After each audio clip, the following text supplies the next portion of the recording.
एक ऐसा बिजनेसमैन जो अपने कमाई का लगभग 65% हिस्सा दान देता है। एक ऐसा व्यक्ति जिसे एक प्रिंस द्वारा एक अवार्ड दिया जाता है, लेकिन वो अपने कुत्ते के लिए उस अवार्ड फंक्शन को छोड़ देता है।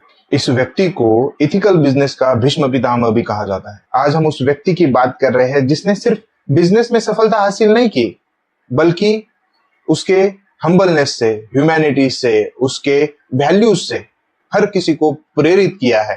सर रतन नवल टाटा। ये नाम, ये व्यक्ति हमें सिखाता है कि सफलता सिर्फ प्रॉफिट का नाम नहीं है, ये एक सोशल रिस्पॉन्सिबिलिटी है। आज के इस वीडियो में हम उन्हीं के लाइफ के बारे में जानने वाले हैं। सर रतन टाटा का जन्म 28 दिसंबर 1937 को मुंबई में होता है। उनकी स्कूली शिक्षा जॉन कैनन स्कूल में पूरी होती है। उसके बाद वो कॉर्नेल यूनिवर्सिटी में अमेरिका चले जाते हैं, जहां पर वो अपनी आर्किटेक्चर की पढ़ाई पूरी करते हैं और वहीं पे अपना जॉब शुरू करते हैं। लेकिन 1962 में उनकी दादी नवाजबाई टाटा की तबीयत खराब होती है और वो उनको भारत आने के लिए कहती है। रतन टाटा अपने दादी की बहुत इज्जत किया करते थे। इसकी वजह भी थी, जब रतन टाटा 10 साल के थे तो उनके माता पिता का डिवोर्स हो गया था।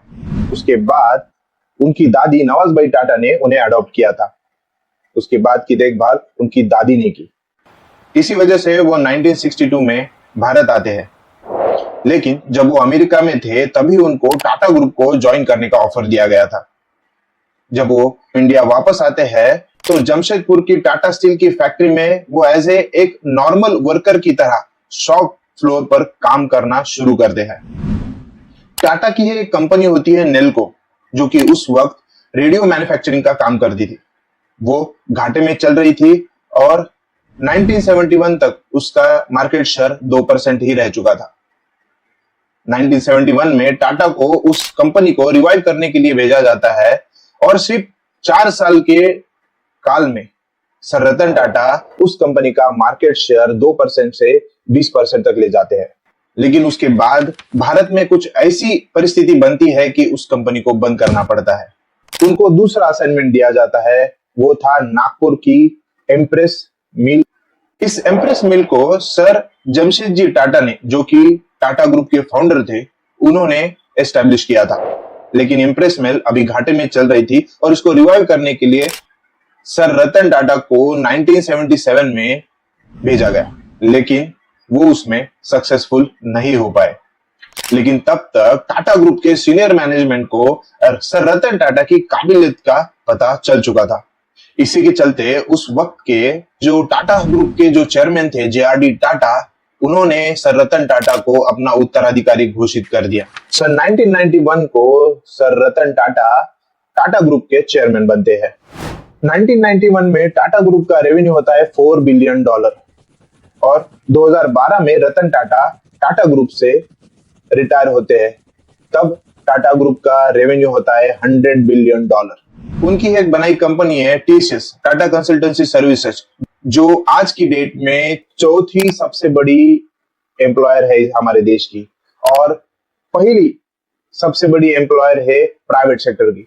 आज टाटा 100 से ज्यादा बिजनेसेस करता है और 100 से ज्यादा कंट्री में ऑपरेट करता है।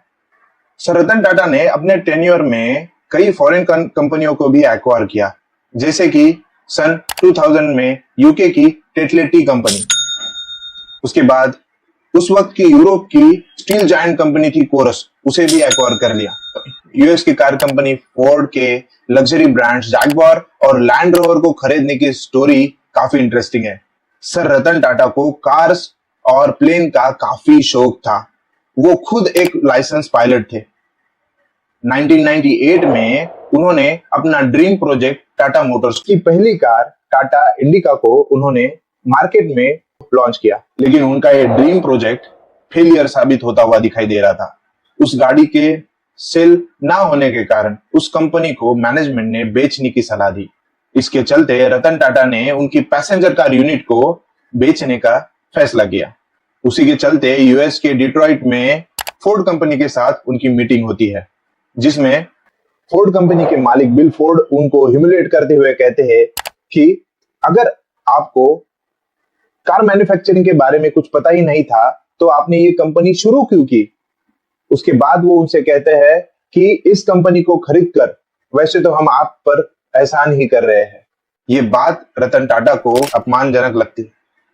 वो अपने कंपनी को बेचने का फैसला बदलकर भारत लौटते हैं और भारत आते ही सबसे पहले एक रिसर्च टीम बनाते हैं जिससे पता चल सके कि लोगों को किस तरह की कार पसंद है। धीरे धीरे टाटा मोटर्स की इंडिका कार की सेल में बढ़ोतरी होती है और कंपनी की हालत बेहतर होते जाती है। 2004 में वो इस कार को यूरोप और अफ्रीका में भी बेचने लगते हैं। आगे जाके ये कंपनी इतनी सक्सेसफुल होती है कि 2006 और 7 के बीच ये कंपनी लगभग 1.5 लाख यूनिट सेल करती है। 2009 में यही नंबर 8,000 यूनिट पर मंथ तक पहुंच जाता है। लेकिन इधर 2008 आते आते फोर्ड कंपनी बैंकरप्ट होने की कगार पर होती है। वो उसके लग्जरी ब्रांड जैगवार और लैंड रोवर को बेचना चाहती थी। वो टाटा कंपनी को अप्रोच करती है और उसकी मीटिंग बॉम्बे हाउस में मुंबई में ही होती है और सर रतन टाटा जैगवार और लैंड रोवर को खरीद लेते हैं। वैसे ये इंसान इतना बड़ा था कि तभी अपने किए गए अपमान के बारे में बात करके उसका बदला ले सकता था। लेकिन रतन टाटा उनको पूरी इज्जत के साथ और पूरी विनम्रता के साथ पेश आते हैं। सर रतन टाटा इसी वजह से, उनके इस हम्बलनेस की वजह से ही लोकप्रिय है। लेकिन जाते जाते खुद फोर्ड कंपनी के मालिक बिल फोर्ड खुद ही कहते हैं, हमारी कंपनी को खरीदकर आपने हम पर एहसान किया है। ऐसा ही एक गैंगस्टर उनके यूनियन पर पैसों के लिए कब्जा करना चाहता था और उसके लगभग 200 फॉलोअर थे। उन्होंने कंपनी के वर्कर्स को और यूनियन के मैनेजमेंट को सताना शुरू किया। But we had made a mistake by taking the union for granted. So the union was thought to be the management's mouthpiece. कभी-कभी तो वो रात के 2 बजे उनके घर जाकर उनको चाकू मार देता था। Going to our officers' homes at 2 in the morning, ringing the bell with ski caps on, and then stabbing them, always in the thigh, so that they didn't die, but they all had to go for surgery. So इस वजह से डरे हुए management ने sir Ratan Tata को कहा कि उसकी बातें मान ली जाए और उसे यूनियन में जगह दी जाए। लेकिन रतन टाटा कहाँ मानने वाले थे। उनको पता था अगर वो उसकी बात मानते तो शायद उनका जो यूनियन है वो गैंगस्टर यूनियन बन जाता। उन्होंने उस बात की परवाह नहीं की, उन्होंने उस गैंगस्टर की बात नहीं मानी। बाद में उस गैंगस्टर ने कंपनी में हड़ताल करवा दी। अब हड़ताल के चलते सभी काम ठप हुआ था। पुलिस से मदद मांगते तो पुलिस भी उनका साथ दे रही थी। फिर रतन टाटा खुद उस कंपनी में जाकर वर्कर के साथ काम करना शुरू करते हैं। जब वर्कर्स ये देखते हैं कि हमारा मालिक ही हमारे साथ शॉप फ्लोर पर काम कर रहा है तो धीरे धीरे लोग आना शुरू होते हैं। फिर ये उन काम करने वाले लोगों का फोटो इश्तिहार के तौर पर देते हैं और उसके नीचे लिखते हैं कंपनी मूल रूप से शुरू है और सभी वर्कर्स को वापस आने के लिए निवेदन करते हैं। देखकर धीरे धीरे वर्कर्स वापस आने लगते हैं और कंपनी शुरू हो जाती है। बाद में उस गैंगस्टर को जेल होती है, लेकिन जेल से छूटने के बाद वो रतन टाटा को मारने की धमकी देता है। लेकिन फिर से उनका मैनेजमेंट उनको उस गैंगस्टर के साथ समझौता करने की सलाह देता है। he, in turn, as soon as he got out of jail, put out a contract that he was going to kill me. And then again, everybody said, why don't you make up with him? And so. लेकिन sir Ratan Tata अपने उसूलों के पक्के थे। उन्होंने ऐसे लोगों से समझौता करने से साफ मना कर दिया। ऐसे ही एक बार रतन टाटा अपने ऑफिस जा रहे होते हैं तो और बाहर बारिश हो रही होती है, तो वो देखते हैं कि स्कूटर पर एक फैमिली 4 मेंबर्स जैसे तैसे एडजस्ट करके जा रहे होते हैं। उनकी तकलीफ देखकर रतन टाटा को सोचने लगते हैं कि मैं इसके सॉल्यूशन में क्या कर सकता हूँ, इस दुविधा को, इस अड़चन को मैं आम लोगों के लिए कैसे सॉल्व कर सकता हूँ। तो पहले तो वो अपना वक्त बिताते हैं स्कूटर को और इजी और आरामदायी कैसे बना जाए। लेकिन धीरे धीरे ये एक कार का रूप लेती है और 2009 में वो टाटा नैनो लॉन्च करते हैं सिर्फ 1 लाख रुपए में, जिसको सबसे चीपेस्ट कार माना जाने लगा। इसके पीछे टाटा का जो उद्देश्य था, जो लोग बड़ी महंगी कार नहीं खरीद सकते हैं, उनके लिए स्कूटर से सुरक्षित कार बनाना, और वो भी कम दाम में। लेकिन इसकी मार्केटिंग स्ट्रेटेजी की वजह से ये कार चल नहीं पाती और इसे डिसकंटिन्यू किया जाता है। ये दिखाता है कि टाटास की जो पॉलिसी है वो सिर्फ प्रॉफिट कमाना नहीं है। टाटा फैमिली का हमेशा से ही सोशल अपलिफ्टिंग ये मोटो रहा है। अपने कंपनी को वो अपना परिवार मानते थे। 26/11 का मुंबई अटैक कौन भूल सकता है। 26/11/2008 को मुंबई पर गेटवे ऑफ इंडिया की तरफ से लश्कर-ए-तैयबा के 10 आतंकवादी मुंबई पर हमला करते हैं, जिसमें 1 से 66 लोग मारे जाते हैं, जिसमें लगभग 33 लोग ताज होटल, जो कि टाटा का ही एक 5 स्टार होटल है, उनमें मारे जाते हैं। उनमें से 11 लोग तो ताज के एम्प्लॉय होते हैं। Sir Ratan Tata national geography को दिए हुए एक इंटरव्यू में कहते हैं कि 26/11 को उनको एक फोन आता है और कहा जाता है कि ताज में गोलियां चली है। वो फौरन ताज में कॉल करते हैं, लेकिन कोई रिप्लाई नहीं आता। वो गाड़ी में बैठते हैं और सीधा ताज पर पहुंचते हैं और अंदर जाने की कोशिश करते हैं, लेकिन वहां का गार्ड उन्हें रोक देता है क्योंकि अब भी वहां पर फायरिंग हो रही होती है। 60 घंटे तक चले इस ऑपरेशन को वो कोलाबा वाले कॉर्नर पर खड़े होकर देखते रहते थे, कई बार अकेले तो कई बार सिक्योरिटी वाले उनको आके अपडेट देते थे। उस हमले के बाद वो ताज के पुनर्निर्माण में जुट जाते हैं और 12 फीट के एक स्मारक का अनावरण करते हैं, जिसमें ताज में मारे गए 33 लोगों का नाम लिखकर उनको समर्पित करते हैं। हमले के 15 दिन बाद ही वो ताज पब्लिक सर्विस वेलफेयर ट्रस्ट बनाते हैं और इस हमले से प्रभावित लोगों के पुनर्वास का काम शुरू करते हैं। उस हमले में प्रभावित सभी लोगों को सर रतन टाटा पर्सनली उनके घर जाकर या फिर हॉस्पिटल जाकर मिलते हैं और उनके फैमिली और आश्रितों की दुनिया में कहीं भी जाकर अगर पढ़ना चाहते हैं तो उसका सारा खर्चा उठाते हैं और इस हमले में प्रभावित हुए लोगों के परिवार और आश्रितों को पूरा मेडिकल एक्सपेंसेस प्रोवाइड करते हैं। आजीवन एक काउंसलर की सुविधा करते हैं ताकि उन्हें उस सदमे से निकलने में मदद मिल सके और उनके परिवारों को लाइफ टाइम में वो जितना भी सैलरी लेते उसकी पूरी अमाउंट उनके परिवार को सौंप दी। उस हमले के 12 साल बाद वो इस दिन को याद करते हुए ये अपने इंस्टाग्राम पर ये पोस्ट डालते हैं, जिसमें वो कहते हैं कि हम उस हमले को तो नहीं भुला सकते, लेकिन हमें सबसे ज्यादा इस पर गर्व करना चाहिए कि इतने डाइवर्स होने के बावजूद भी मुंबई के लोग इस हमले के खिलाफ, इस आतंकवाद के खिलाफ लड़ने के लिए एकजुट हुए। आज हम उस हमले में मारे गए लोगों का शोक मना सकते हैं, लेकिन हमें हमारी यूनिटी, काइंडनेस और ह्यूमैनिटी की सराहना करनी चाहिए और मैं आशा करता हूं कि हम आगे भी ऐसे ही चमकते रहेंगे। ऐसे ही सोशल मीडिया पर एक बार सर रतन टाटा को भारत रत्न देने का ट्रेंड चलाया जाता है। करते हैं वो ट्वीट करते हैं कि मैं आपके भावनाओं की कदर करता हूं जो आपने सोशल मीडिया पर दिखाई, और वो लोगों से गुजारिश करते हैं कि इस ट्रेंड को डिसकंटिन्यू किया जाए। और वो आगे कहते हैं, मैं अपने आप को भारतीय होने पर भाग्यशाली मानता हूं जो मुझे इस देश की ग्रोथ और प्रॉस्पेरिटी में कंट्रीब्यूट करने का मौका मिला। एक बार इंस्टाग्राम पर वो 1 मिलियन फॉलोअर होने के बाद एक पोस्ट डालते हैं, जिसमें वो उन सभी लोगों का धन्यवाद करते हैं और उनकी सराहना करते हैं। लेकिन उस पोस्ट के नीचे एक लड़की कमेंट करती है, कॉन्ग्रेचुलेशन छोटू। रतन टाटा सर को वो छोटू कहती है। इससे उनके फॉलोअर्स बहुत चिढ़ जाते हैं और बात ऑब्वियस भी है क्योंकि रतन टाटा सर, उसके बाद उसे लोग ट्रोल करते हैं, उसे बुली करते हैं, लेकिन रतन टाटा सर उसके कमेंट का जवाब देते हैं, कहते हैं हमारे हर किसी के अंदर एक बच्चा है,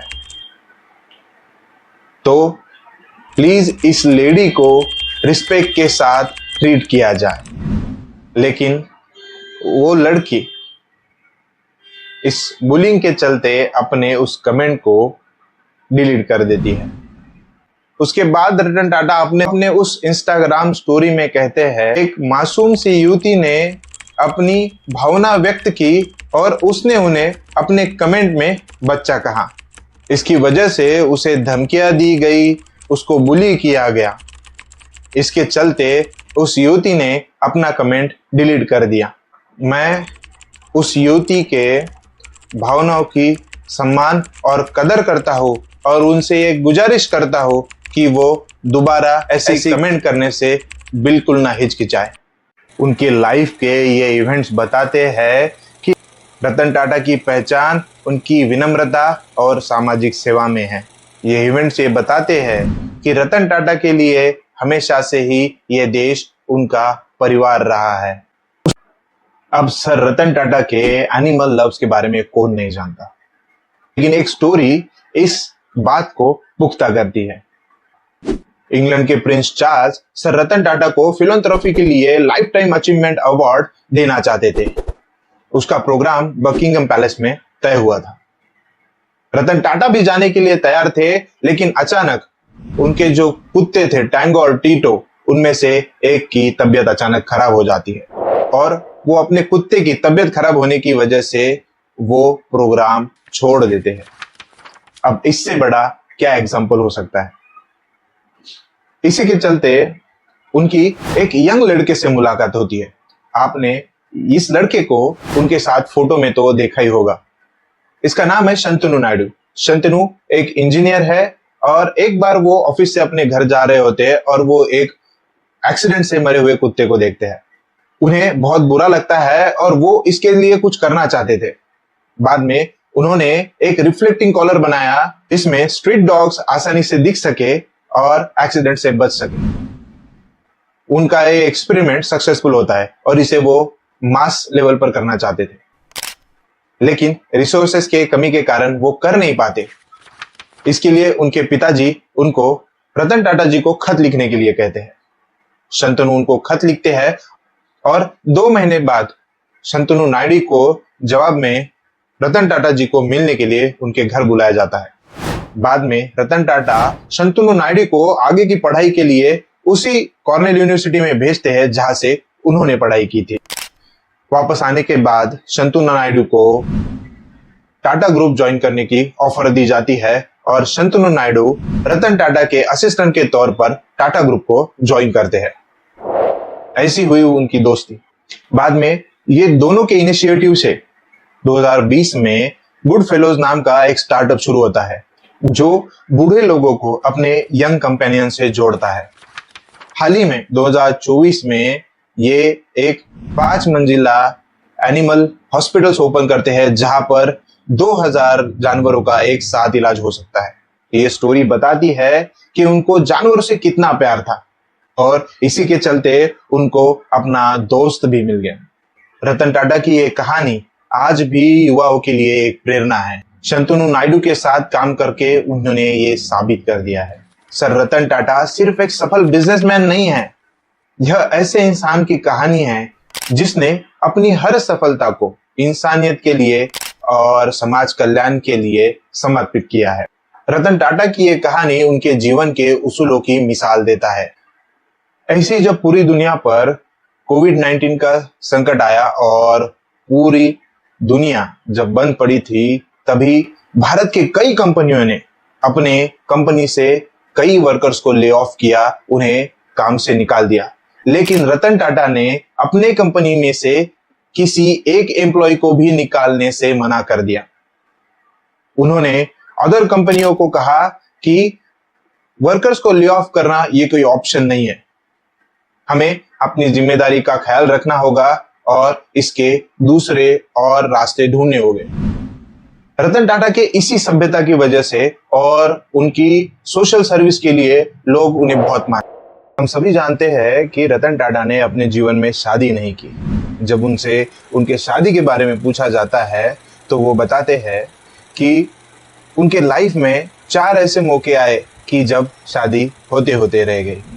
जब वो अमेरिका में थे तब वो एक लड़की से प्यार करते थे और उनसे शादी भी करना चाहते थे, लेकिन उनकी दादी की तबीयत खराब होने की वजह से उनको इंडिया आना पड़ता है। वो उस लड़की को अपने साथ चलने को कहते हैं। उस वक्त इंडिया चाइना में वॉर चल रहा होता है। इसके चलते उसके माता पिता उस लड़की को रतन टाटा के साथ नहीं भेजते। बाद में उनको पता चलता है कि उस लड़की ने अमेरिका में ही किसी और से शादी कर ली। उसके बाद भी उनके लाइफ में 3 और मौके आए, लेकिन कुछ ना कुछ बाधाएं आती रही और वो शादी नहीं कर पाए। कहा जाता है कि उस वक्त की मशहूर एक्टर सिमी ग्रेवाल से रतन टाटा प्यार करते थे। सिमी ग्रेवाल को ही दिए हुए एक इंटरव्यू में रतन टाटा को उनके शादी से रिलेटेड सवाल पूछते। आइए सुनते हैं वो क्या कहते हैं। You can say that again. Without a wife, without children, a family, what motivates you, Ratan? I don't know what motivates me, but let me just stay with that for a minute. There are many times I feel lonely at not having a wife or a family, and sometimes I long for it. Sometimes I enjoy the freedom of not having to worry about the feelings of someone else or the concerns of someone else. And at other times it gets very lonely. I mean, was it timing that? Yeah, there's a whole series of things. Timing, my absorption in work at that time. There were very many things. I came very close to getting married a few times, and they didn't work out. But there are, as they say, confinements and consolations. Oh, yes, absolutely, absolutely. So you must miss the consolations Yes, today. yeah. It's not too late. Oh, it's never too late. इस भारत के रत्न का 9 अक्टूबर 2024 को अपने 86 साल की उम्र में देहांत होता है। सर रतन टाटा अपने जीवन में हमेशा अपने वैल्यूज पर चले। उन्होंने कभी भी अपना काइंडनेस, अपना हम्बलनेस और अपने सोशल जिम्मेदारी को कभी नहीं छोड़ा। होप करते हैं आपको भी ये वीडियो देखकर उनसे ये प्रेरणा मिली होगी। इस वीडियो को आप शेयर करें या ना करें, लेकिन उनको एक श्रद्धांजलि जरूर देना। मैं इस महान इंसान को श्रद्धांजलि देता हूँ और नमन करता हूँ। जय हिंद, जय भारत।